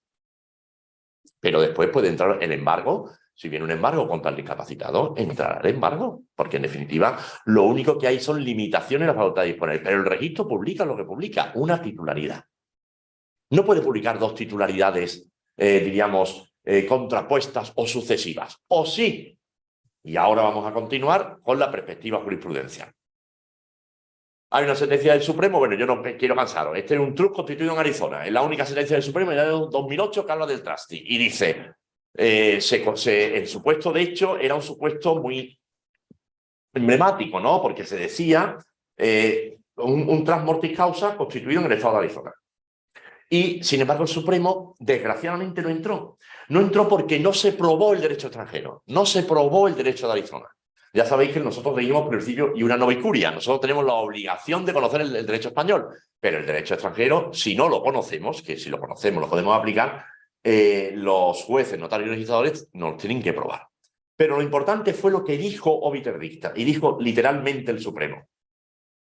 No había sido suficientemente probado y debido a la inexistencia del trust en España, rechaza su validez por no ser conocida la figura jurídica del trust ni compatible con nuestras normas de derecho sucesorio. Eso es lo que ha dicho el Supremo. La Dirección General, en estos casos, no de la fiducia con amigo que la hemos hablado antes, sino en casos concretos. Mirad, hay dos resoluciones, una del 2008 y otra del 2009. Una fundación de interés privado panameña. Resulta que hay una sociedad panameña, en Panamá hay una ley que regula toda la materia de las fundaciones privadas, una ley del año 95, y este supuesto era donde el representante de la fundación había donado, que la propia representante como persona física era titular registral de unas fincas en Galicia y las dona como a la Fundación Panameña, a una fundación panameña. Argumentos que emplea la Dirección General. Las fundaciones de interés privado no existen en España porque, según el artículo 34 de la Constitución, las fundaciones tienen que tener un interés general. Eso es absurdo, porque se puede desmontar, porque las fundaciones no tienen por qué ser de interés público, pueden ser de interés particular, siempre que no vayan contra el orden público. Pero el segundo supuesto que dijo, y dijo exactamente lo mismo en este caso, dijo, ello no implica que las fundaciones extranjeras que defiendan intereses privados dignos de protección no vulneran el orden público español. Por lo tanto, yo creo que ahí fue desafortunada la Dirección General. La segunda era un supuesto también un poco especial. Es una donación que se hace a favor del síndico de la quiebra de un ciudadano inglés. Un ciudadano inglés está en quiebra y se realiza una donación a favor de él para poder atender a sus deudas. Pero como él, digamos, está en quiebra, se hace a favor del síndico. Aquí la Dirección General sí también dijo que el síndico de la quiebra es una institución que es una titularidad fiduciaria, es una institución extraña al derecho español y, por tanto, los bienes, y fijaros lo que dice siempre la Dirección General, los bienes no se inscriben a favor del síndico, se inscriben a favor del quebrado con limitación de facultades de disposición por parte del síndico. Bien, como consecuencia de lo dicho, vienen estas resoluciones de reconocimiento de dominio con caso de la fiducia económica. Pero este no es el caso, ¿eh? Estos son reinscripciones de fincas que ya están a nombre del fiduciario y que si el fiduciario las vende a título oneroso y de buena fe a un tercero, ese está protegido y es inatacable. Lo único es que si no las ha vendido, sí cabe la reinscripción, ya sea por reconocimiento de dominio, sin ir al ámbito judicial, por reconocimiento de dominio con causa fiducia. Y eso lo ha admitido la Dirección General. En esas, fijaros, todas son muy recientes, porque hubo un año del 2006, después la Dirección General volvió al criterio de que en 1717 era solamente representación indirecta, y ahora ya, insisto, está admitiéndolo en esa resolución, y fijaros la más reciente, del 19 de octubre del año pasado. Lo que ha sido criticado por la doctrina, pero por ahora ya la Dirección General va en esa vía que también Adolfo la defendía y la propia Dirección General ya lo está admitiendo de forma generalizada. ¿Vamos bien, no? Sí. Bien. Vamos a ver el ámbito fiscal, porque mirad, todo el ámbito del derecho civil, el derecho sustantivo, yo creo que todos sois conscientes de que tiene una perspectiva. La perspectiva fiscal es fundamental, porque depende si paga más o menos impuestos, la figura jurídica que aplicaremos pues será una u otra. En el ámbito fiscal, el impuesto sobre transmisiones. Esto está claro. Hay una consulta vinculante, además es lógico, es coherente. Si no se reconoce el trustee en el derecho español, no tiene personalidad jurídica. Si no tiene personalidad jurídica, ¿cómo va a pagar operación societaria por la constitución de un trustee? Absurdo. La consulta vinculante esta, que es la que he encontrado más, diríamos, comprensiva de todos los supuestos fiscales del trustee, dice que no paga operaciones societarias. Ya sería discutible, como bien adelantó también Adolfo, la posibilidad de esa reinscripción a favor del fiduciante, o a favor, ya en su caso, de los terceros, si es normalmente al fiduciante, el pago de transmisiones patrimoniales. Claro, porque si en la venta del consulado de Alemania, os pongo el caso del consulado porque es uno de ellos, después hay muchísimos más, como bien ha dicho él, de ventas de entre hermanos, ¿no? De que yo te lo vendo al hermano para que me lo requiere, porque ahora mismo a mí no me interesa que esté a mi nombre, ¿no? Pero este del consulado alemán era porque era una reinscripción de un alemán a favor de una sociedad alemana y vuelta a la sociedad. Bueno, pues en esos casos es discutible que la venta segunda de la sociedad a favor del alemán no deben impuestos. Y diríamos, las autoridades fiscales, en este caso autonómicas, parece que podrían considerarlo que ese reconocimiento de dominio, el artículo 7 de la ley del impuesto, del texto refundido en impuestos de transmisiones, habla que los reconocimientos de dominio pagan impuestos. Entonces, ahora se podría solicitar la devolución del otro, pero vamos, ahí, insisto, no sujeción de la propia constitución a operación societaria, pero no debemos olvidar el matiz de que la reinscripción en virtud de otro negocio jurídico de reconocimiento de dominio en causa fiducia no lo deben, El impuesto sobre sucesiones y donaciones. Mira, estos son los casos que yo he tenido. Es decir, yo no he tenido, como registrador de la propiedad, como registrador mercantil, podrán haber tenido casos de trastis, de inscripciones, como se pueden hacer inscripciones en el registro mercantil de entidades sin personalidad jurídica, los fondos de pensiones, entre ellos, ¿no? Pero ya a mí el único supuesto que se me ha planteado, y creo que es el que es más común, según he consultado yo con los compañeros, son las herencias donde el causante británico nombra a un trustee para que, diríamos, transmita lo que quede o gestione su patrimonio en general, porque las facultades son omnímodas. Olvidamos del araceago y no olvidamos el contador partidor. El trustee es un propietario a todos los efectos, para que lo transmita a sus hijos, por ejemplo, cuando cumplan 30 años, o cuando acaben la carrera, o cuando hay una serie de circunstancias. Esos son los casos que yo he tenido. Pues mira, en esos casos que yo he tenido, se nos planteaba, inscribimos, como diremos ahora, a favor de los trustees con la obligación de transmitir, es decir, ¿es un fiduciario con un fideicomisario posterior? ¿O se inscribe a favor del último beneficiario con limitaciones a la facultad de disponer, que son las que realiza el trustee? Mira, en la experiencia yo he hecho las dos cosas y la verdad que, diríamos, el resultado ha sido desastroso. Desastroso cuando inscribes a favor del trustee. Porque imaginaros, en el caso mío eran dos trustees.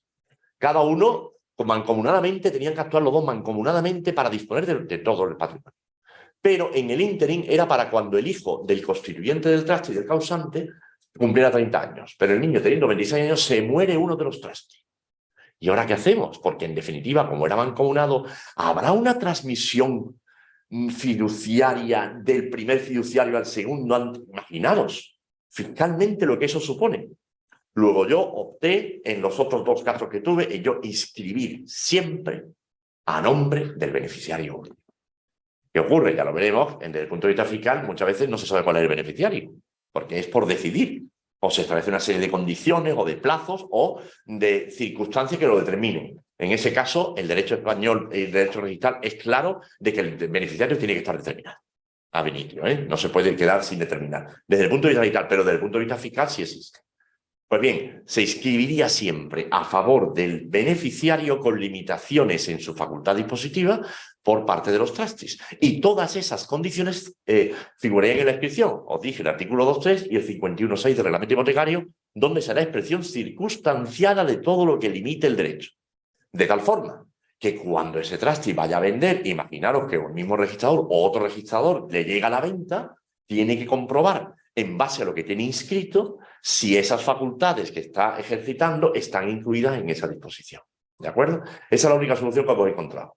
Pero desde el punto de vista del impuesto, obviamente, tributarán como donatario, como heredero, como logatario. El artículo 22 de la ley, además, el aspecto fiscal ya se ve que es implacable. En el caso de que no se determinen los beneficiarios, ¿qué ocurre? Dirá entonces, pues no paga impuestos. Ha muerto el causante, pero como no se sabe quiénes son los beneficiarios, pues no paga impuestos hasta que no se determinen. No. La ley, el artículo 22 de esa ley, dice que se devenga el impuesto cuando muere el causante. Y como no se sabe cuáles son los beneficiarios, ¿qué aplicamos? El grado más, el parentesco más, o sea, ningún parentesco, como si fuera extraños. Se paga como si fuera un extraño y si después resulta que son hijos, piden la devolución del impuesto. Hacienda siempre, primero cobro y después te devuelvo si lo considero oportuno o no. Ese es el caso del impuesto de sucesiones. En el impuesto de sucesiones, en los casos que yo he tenido, esos supuestos habría que distinguir si es un fideicomiso puro, un fideicomiso de residuo o una sustitución fideicomisaria. Estamos hablando de figuras civiles, muchas de ellas forales, pero que tienen una planación en el impuesto, que son esos artículos 53 y 54. Cuando el fideicomiso es puro, hay un solo llamamiento, ahí se considera que el fiduciario es propietario y se le exige el impuesto como heredero directo, sin perjuicio de que si después, como por ejemplo en la fiducia de residuo, que sabíais si quis supereri, si quedara algo, el fiduciario puede disponer, se le puede limitar a inter vivos, se le puede limitar a mortis causa, se le puede no limitar nada, entonces puede ser inter vivo y mortis causa. Y si no queda nada, paga como propietario único. Y si queda algo, el tercero que lo reciba podrá pedir la devolución. En el caso de sustitución fideicomisaria lo mismo, una sustitución fideicomisaria es el último el que paga. Pero yo me quiero ir también al ámbito del IRPF. Claro, estamos hablando de una serie de impuestos y aquí el IRPF es importante. Porque sea un constituyente residente en España o no residente fiscal en España. Las dos leyes, la ley del impuesto sobre la renta de personas físicas en España como el Real Decreto Legislativo del 2004 sobre los no residentes, establecen la necesidad de pagar impuestos por los trustees. Y hay una serie de estudios que sobre todo hablan de la posible aplicación del régimen fiscal de atribución de renta. Es decir, podemos considerar al trustee como una comunidad de bienes, como una herencia yacente, como aquellos supuestos donde hay un régimen de atribución de renta que hay que atribuirlo a cada uno de los comuneros, a cada uno de los herederos, en la herencia yacente de los presuntos herederos. Y esa parece ser la postura que establece fundamentalmente la consulta tributaria, esa que os he dicho, del 2010 y otra del 2016. ¿Por qué? Porque el Tribunal Económico Administrativo Central, que es el competente en toda la materia de recursos en el ámbito fiscal, se ha referido a la herencia de confianza. Aquí que es muy rápido todo, pero no debemos olvidar que la fuente o donde nos podemos basar más en la analogía es en los derechos forales. La herencia de confianza en Navarra es una fiducia con unas facultades, fijaros cómo dice, heredero de confianza. El heredero de confianza puede hacerlo todo. Puede dejar a nadie, al beneficiario, simplemente con una cantidad de dinero, porque tiene unas facultades parecidas al trustee, ¿no? Y se ha considerado que la herencia de confianza, en cuanto figura española, el Tribunal Económico Administrativo Central la ha considerado que es un régimen de atribución de rentas. Si es un régimen de atribución de rentas, es como levantar el velo fiscal, ¿vale? Para que os hagáis una idea. ¿Quién debe de pagar el impuesto sobre la renta? ¿El constituyente o serlo, el trustee o los beneficiarios? Pues en principio, la ley que ha citado muy bien Eva de prevención del blanqueo de capitales, pues se equipara el trust al fideicomiso, como bien has dicho. Hay un protocolo adicional de convenio para evitar la doble imposición entre España y Estados Unidos que también hacen referencia al fideicomiso. Y en definitiva, la normativa fiscal está estableciendo, de muy rápido, que nunca puede ser el que pague el impuesto el trustee. Entonces lo hacemos, claro, lo hacemos polvo, en definitiva es un mero mandatario. Los beneficiarios normalmente no se saben cuándo se ha constituido el trustee. Por tanto, la Dirección General de Tributo ha considerado que quien tiene que pagar el IRPF es el constituyente, el constituyente del trustee, porque sigue siendo el propietario de los bienes aportados al trustee. Y se decanta sobre ello porque así se evita cualquier posibilidad de diferimiento fiscal, ¿no? Esto es discutible porque en definitiva entonces la figura desde el punto de vista fiscal la hacemos como inexistente, como si no se hubiese hecho nada, ¿no? Pero por ahí van los tiros, ¿no? Incluso aplican cuando se llama el grantor trust en el derecho americano de los Estados Unidos. El grantor trust es cuando es un trustee de grandes fortunas y tal, y siempre se considera al settlor, al constituyente, como el que debe pagar el impuesto. En conclusión, yo creo que tanto la fiducia, que yo creo que ya lo he dicho al principio, hay diríamos, una armonía en el ámbito de la doctrina y de la jurisprudencia que es admisible y que siempre debe de tener los parabienes. El ámbito del trustee presenta muchos recelos, ¿no? Suscita muchos recelos en la doctrina, muchos recelos en los tribunales y muchos recelos en los operadores jurídicos de seguridad jurídica preventiva, notarios y registradores. Sí, ¿por qué? Porque parece incurrir la posibilidad de fraude. Pero como bien ha dicho mis compañeros antes en la exposición, no debemos de tener ese prejuicio. Es decir, el fraude puede existir, pero no podemos condenar a una figura por esa posibilidad, sino que yo creo que debemos de buscar soluciones imaginativas para su desarrollo, siempre teniendo en cuenta los instrumentos jurídicos y fiscales que tenemos para evitar ese fraude. Pues ya está, listo, no ha sonado, ¿no? Pues no, tiempo y todo. Bueno, José, muchísimas gracias, un gusto como siempre escucharle y agradecidísimo todo el Colegio de Abogados de Málaga de tenerle aquí. Y bueno, agradecérselo a los tres ponentes porque han hecho un trabajo espectacular. Así que bueno, a continuación vamos a pasar con la ronda de preguntas. Si alguien quiere o tiene cualquier tipo de cuestión, es el momento. Ahora creo que yo he dejado de compartir la pantalla, pero no sé si esto está bien, ¿no?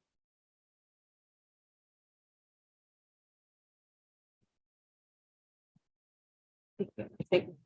Bueno, yo tengo preguntas en online. La pantalla externa está desconectada. Que yo creo que la de... Aunque yo sin querer he hecho... A ver, espera. Está...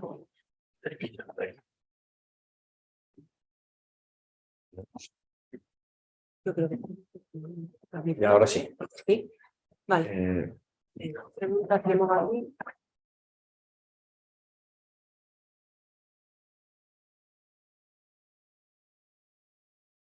¿Qué preguntitas? Si no, nada. Para volver a ver la grabación, están preguntando, yo creo que luego hablaremos con Adriana y ella yo creo que Vale. mandará el enlace. A ver, Pepe Botella nos dice, el DNI sería un trust en el cual identificarse a alguien con el nombre legal, en mayúscula, capitis diminutio máxima, propiedad del Estado y usuario se cometería un fraude y se actuaría como testaferro. Además, mencionar que el Estado te obliga a cometer un delito y a su vez te hace deudor del fideicomiso, que es usado como garantía de depósito en el Banco de España para poder emitir dinero deuda. Dios mío. Y yo creo que te da. Yo no me he enterado. Pasa a la siguiente. Pasemos a la siguiente. A ver. Ahora se escribe así. Ahora en los móviles se escribe así. Te ponen por qué tal y no. Claro. Y muchas veces no nos enteramos bien de... Vale. Purificación Silva Caro pregunta si se puede concretar un poco más sobre la inscripción del titular. La inscripción del titular. Exacto. Del titular del trustee o el trustee, el fideicomiso. Bueno, vamos a ver. Concretar, vamos a ver. Un negocio fiduciario es como bien han dicho ellos, es un ámbito obligacional. El registro de la propiedad solamente trata de registro real. Las relaciones obligacionales no tienen acceso al registro. ¿Qué ocurre? Que si hay una venta en virtud de un negocio fiduciario, para el registro es una venta normal. Un vendedor y un comprador. Lo único que ocurre es que a posteriori surge la causa fiducie y se pretende la reinscripción. Si la finca está a nombre todavía del fiduciario y lo reconoce y no tiene que ir a pleito porque, diríamos, niegue la causa fiducie, en ese caso, nuestra Dirección General ha admitido la reinscripción en virtud de una escritura pública, de un documento público de reconocimiento de dominio. Oye usted, yo reconozco que esto no era mío, era de quien me lo vendió. Y eso se liquida el impuesto correspondiente, autoliquidado con base o sin base, y se inscribe. Y eso lo está admitiendo la Dirección General. Problema: cuando ese fiduciario ha vendido, y se ha vendido a título de negocio de buena fe a un tercero que ha confiado en lo que el registro publica, que lo dice el artículo 34, lo único que habrá ahí es una posible reclamación y acción de daños y perjuicios, pero es una adquisición a non domino. Es la protección de la apariencia, que es el sistema hipotecario español. Ahora, eso es una cosa.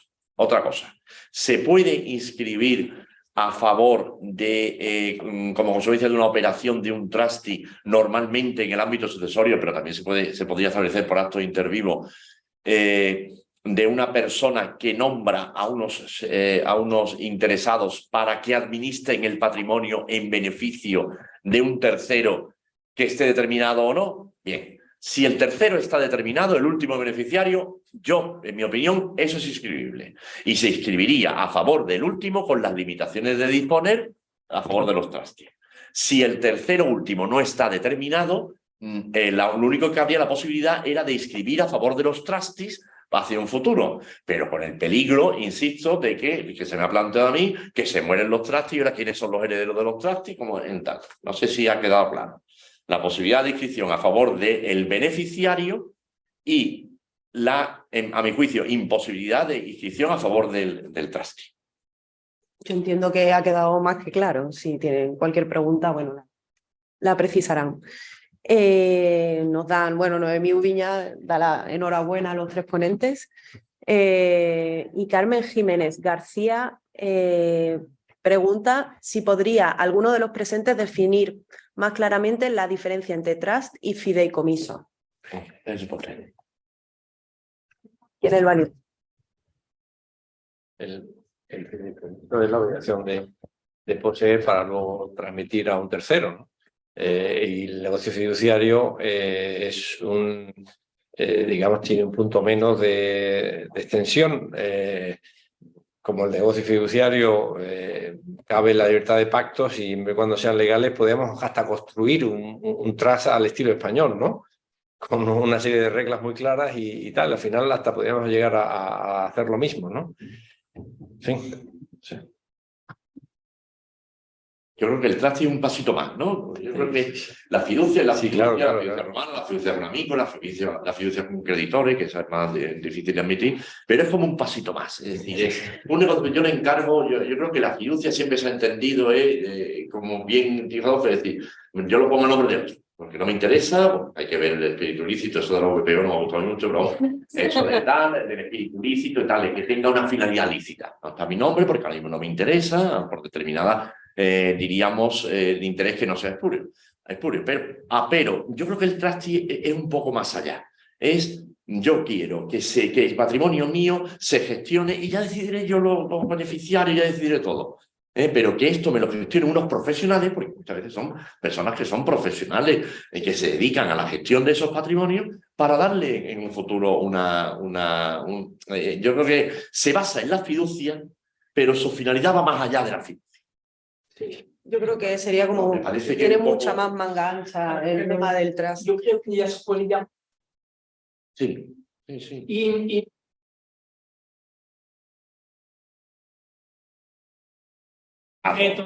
menos tangible.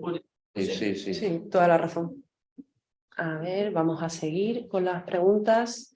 Otra, en caso de existir un inmueble bajo el paraguas de un trust, ¿cabría su embargo en España por una ejecución dirigida hacia el trustee, siendo el beneficiario otro?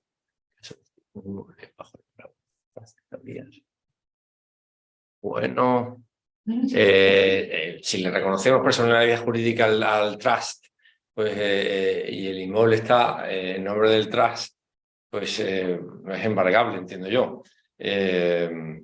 Pero si esto fuese al revés, si esto fuese un negocio fiduciario y el fiduciario sufriese un embargo de un tercero, mientras que no se produjera una ejecución a favor de un tercero protegido, por el 34, cabría que el fiduciante ejercitara una acción de una tercería de dominio donde haga evidente esa titularidad real que estaba hasta entonces omitida, para acreditar que el bien no es del deudor, del que ha iniciado, el que ha obtenido el embargo, sino de uno propio, de sí mismo. En ese caso tendría éxito, pero si llegara tarde y ya se ha ejecutado, se ha subastado y se ha adjudicado a un tercero, pues está protegido, así que nada. Perfecto. Finalmente, vamos a responder una de las últimas preguntas. ¿El contrato fiduciario inicial puede ser en documento privado o hay que elevarlo a público? El contrato fiduciario está sujeto a la libertad de pactos y además a la libertad de forma. Igual puede ser verbal, puede ser escrito, documento público o documento privado. Lo que pasa es que a la hora de probarlo, pues cuanto más formal sea y más público sea, pues mucho mejor. Y para acceder al registro tiene que ser público. No puede venir un documento privado. Esa es la... De acuerdo, perfecto. El inmueble en España está bajo titularidad de un trustee en Reino Unido. ¿Y qué pasa? Ha faltado la segunda parte. Es que será contestación de la anterior o algo. ¿No? A ver, voy a... Espérate, sí. porque... Bueno, en España está bajo la titularidad. Le está contestando a alguien, yo creo.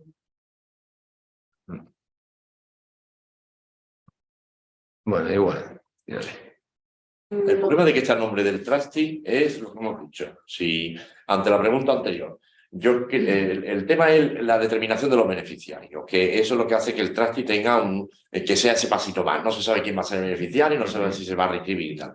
Y ahí es donde está el problema. Porque si escribimos los bienes a nombre del trustee y viene un embargo contra el trustee, el embargo se anota. El embargo se anota porque hay trato sucesivo y es el titular. Ahora, si está escrito a nombre del beneficiario con las limitaciones a favor de los trustees y viene un embargo de los trustees, no, porque el trustee no es titular.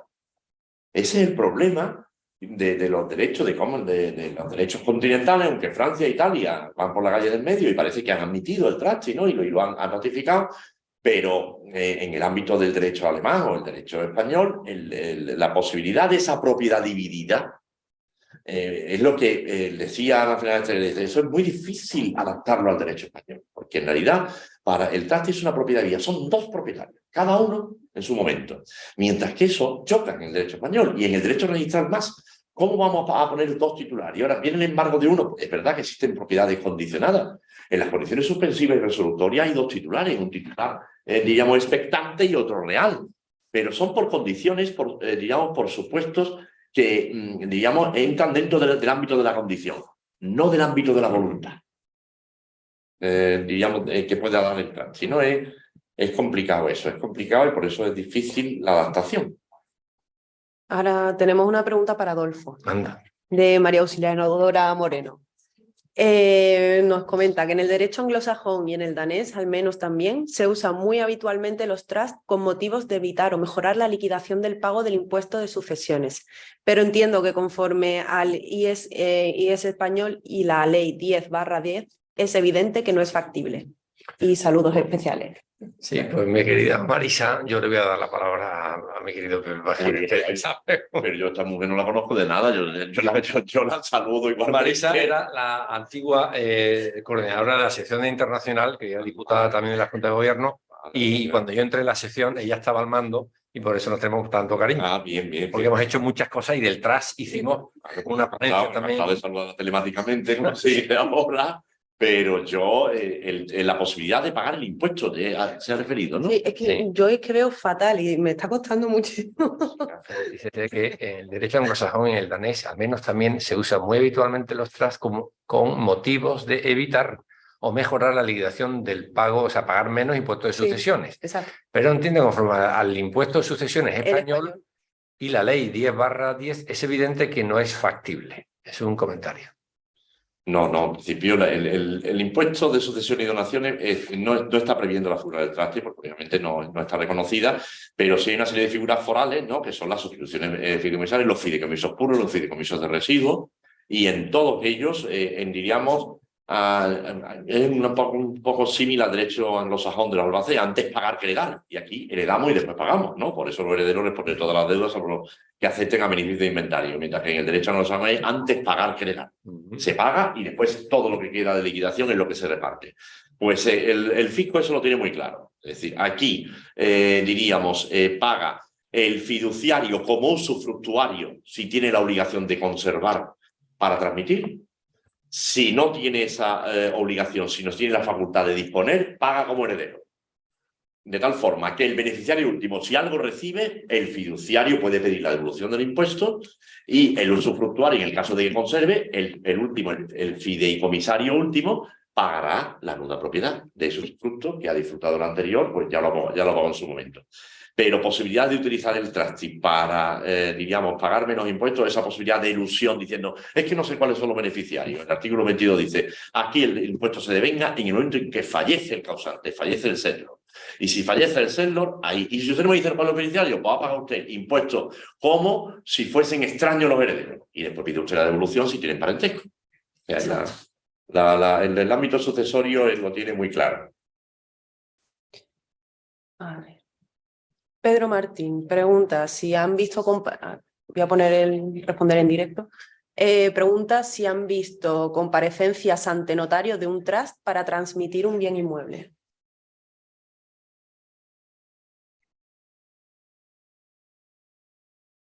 Yo tenía demandado a un trustee, pero lo reconduje, no sé, orillé el derecho trust anglosajón gibraltareño y tuve suerte. Lo reconduje por vía del negocio fiduciario, el Código Civil, 1717, fuera. Y no hemos tenido que hacer ante notario una comparecencia donde el trustee, bueno, en este caso estaba preguntando por un trust. No, yo no tengo experiencia en eso. Yo sí, el único caso que tuve, de los dos que he tenido, uno que inscribí ya, porque salí escaldado, como decimos, del ámbito del impuesto, el que inscribí a nombre del beneficiario, no hay ningún problema, pero el que inscribí a nombre de los trustees, después, antes, no recuerdo, que comparecían en la escritura porque eran los dueños. En realidad, teóricamente, para el registro de la propiedad tenían esa obligación. Pero como yo no sé si yo sí he visto, diríamos, nombramiento de trust y el testamento en inglés, bueno, el testamento son 20 páginas, pero es que las 20 páginas le dan una facultad de es un poder camiseta, de lo que se decíamos nosotros. Decía, podía hacer todo lo que quisiera. Todo lo que quisiera. Y en base a ese poder a ese poder o a esas facultades de trust y que costaban en la inscripción, insisto, porque eso tiene que costar en la inscripción. Ten en cuenta que el registro de la propiedad llegan los títulos después se devuelven. Y los registradores tienen que calificar con la regla que haya en la inscripción. Y como esas facultades son nímonas para vender, costaban en la inscripción, compareció el trustee ante notario y vendió. Y me vendió y sin problema, porque en definitiva era una especie de fideicomiso de residuos. El beneficiario recibía si algo quedaba. Perfecto. A ver. Carmen Jiménez Bota. Pregunta a la compañera sobre la directiva europea. ¿En qué punto quedaron los informes y la directiva sobre el reconocimiento jurídico en cada país de la fiducia y el trust? Para ti. A ver, Mira, sí. Espera, a ver si... No, Creo que sale, ¿no? la cámara Sí, está sale. ahí. Vamos. sí. No, sí, no tiene. Ojalá. A ver, esta directiva no tiene como objetivo que se reconozca dentro de la Unión Europea, o sea, que los Estados miembros de la Unión Europea tengan que reconocer trust o fiducias que hayan sido constituidas en otro Estado miembro, sino que el objetivo por ahora es como menos ambicioso, ¿no? Simplemente lo que han pretendido es que se conozca cuáles son las figuras jurídicas que están reguladas o consolidadas doctrinalmente, jurisprudencialmente en cada uno de los Estados miembros. Es decir, simplemente como a efectos informativos, ¿no? Pues por ahora, ¿no? Que notifiquen qué negocios jurídicos tienen regulados o no, y sobre todo para prevenir el blanqueo de capitales. O sea que el objetivo de la Unión Europea por ahora tristemente no es unificar o armonizar esta materia, sino simplemente prevenir la prevención de blanqueo de capitales. Y por tanto en estas directivas hay unas cuantas de disposiciones jurídicas en materia fiduciaria, pero disposiciones como muy básicas para que luego cada Estado miembro al transponer esas directivas en su ordenamiento jurídico interno, pues que tengan 4 pinceladas para que ciertas obligaciones básicas de inscripción de titulares reales y demás para prevenir que en su ordenamiento jurídico se lleven a cabo negocios con fines fraudulentos. Pero por ahora el objetivo es eso. Perfecto. Vamos a pasar ya, vamos a ir terminando porque no nos dejan mucho más. Así que aquí María del Carmen también ha dado la enhorabuena a los ponentes. Y Miguel Díaz Poza comenta, ¿hay alguna forma de reinscribir a nombre del beneficiario la titularidad de un inmueble que consta inscrito a nombre de una sociedad gibraltareña?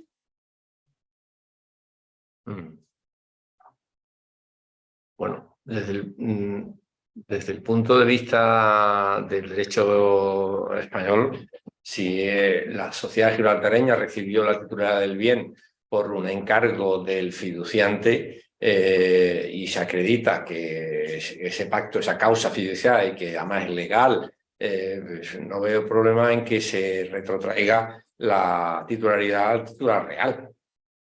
Pero yo habla de beneficiario, ¿no? Habla de beneficiario. De reinscribir a nombre del Ah, de beneficiario. reinscribir. Sí, sí. Reinscribir. Ah, vale, sí. reinscribir. Sí, Claro, totalmente. el mismo constituyente. Claro. Puede serlo. Para empezar. Sí, puede ser perfectamente. Pues sí. Pues vamos a terminar ya con las preguntas. Manuel Velasco también os ha dado las gracias y os felicita a los ponentes. Y si alguno de la sala tiene alguna pregunta o quiere comentar algo, y si no, pues damos por finalizada la jornada. Muy bien. Estupendo. Pues muchísimas gracias a todos, ha sido un Muy bien. placer, y a los que habéis asistido, gracias de verdad. Sabemos que es una hora complicada, pero muchísimas gracias a todos de estar A aquí. ti. Muchas gracias. Muchas gracias.